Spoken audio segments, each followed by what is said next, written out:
دوستو، ہر کہانی کا ایک نیا انجام ہوتا ہے، لیکن شیر ڈرامے کا اینڈ کیسے ہوگا؟ آج ہم آپ کو بتائیں گے کہ یہ کہانی کس قسط پر ختم ہو سکتی ہے اور آخر میں کیا کچھ ہونے والا ہے۔ ویڈیو میں آگے بڑھنے سے پہلے ویڈیو کو لائک کریں، چینل کو سبسکرائب کریں اور ویڈیو کو سکپ نہیں کرنا۔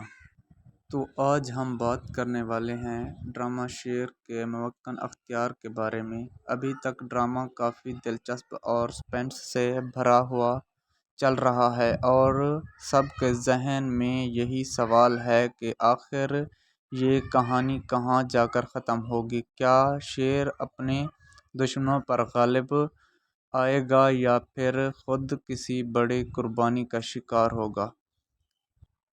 شروع کی قسطوں سے لے کر اب تک ہم نے دیکھا ہے کہ شیر مسلسل مشکلات کا شکار رہا، کبھی دشمنوں کا دباؤ، کبھی اپنے قریبی رشتوں کی دھوکہ دہی، لیکن اب کہانی ایک ایسا موڑ پر پہنچ چکی ہے جہاں سب کو لگ رہا ہے کہ ڈرامہ اپنی آخری قسطوں میں داخل ہو گیا ہے۔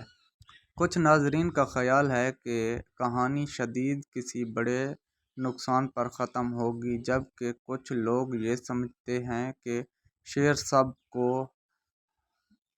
ہرا کر اپنی جیت کا اعلان کرے گا۔ لیکن اصل کہانی کہاں ختم ہو سکتی ہے؟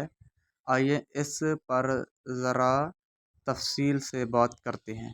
اب ذرا سوچیں، اگر آگے جا کر شیر کے سب سے بڑا سہارا سمجھے جانے والا چچا اور دونوں کزن قانون کے شکنجے میں آ جاتے ہیں تو کیا ہوگا؟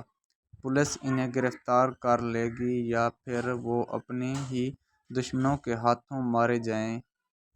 دونوں صورتوں میں یہ اینڈ بہت ڈرامائی ہو سکتا ہے۔ اس کے بعد شیر کے لیے میدان صاف ہو جائے گا اور یہاں ایک نیا موڑ آ سکتا ہے۔ ملک شجاعت، جو اب تک شیر کا سب سے بڑا مخالف رہا ہے، وہ بھی حالات کو دیکھتے ہوئے صلح پر مجبور ہو جائے گا۔ یوں دشمنی کی آگ جس نے اتنا عرصے سے سب کو جلایا، ایک معاہدہ اور اتحاد میں بدل جائے گی۔ کہانی کا اینڈ بالکل یہیں پر ہو سکتا ہے جہاں شیر اپنی قربانیوں، دکھوں اور جدوجہد کے بعد بالآخر نہ صرف اپنے خاندان کو بچا لیتا ہے بلکہ اپنے دشمن کو بھی دوست بنا لیتا ہے۔ اور یہاں وہ لمحہ ہوگا جو لاسٹ ایپیسوڈ کو سب کے لیے یادگار بنا دے گا۔ اب رہا سوال کہ یہ ڈرامہ کس قسط پر ختم ہو سکتا ہے۔ میرا اندازہ ہے کہ ڈرامہ زیادہ لمبا نہیں چلے گا اور ممکن طور پر 36 یا 37ویں قسط پر اپنا انجام کو پہنچے گا۔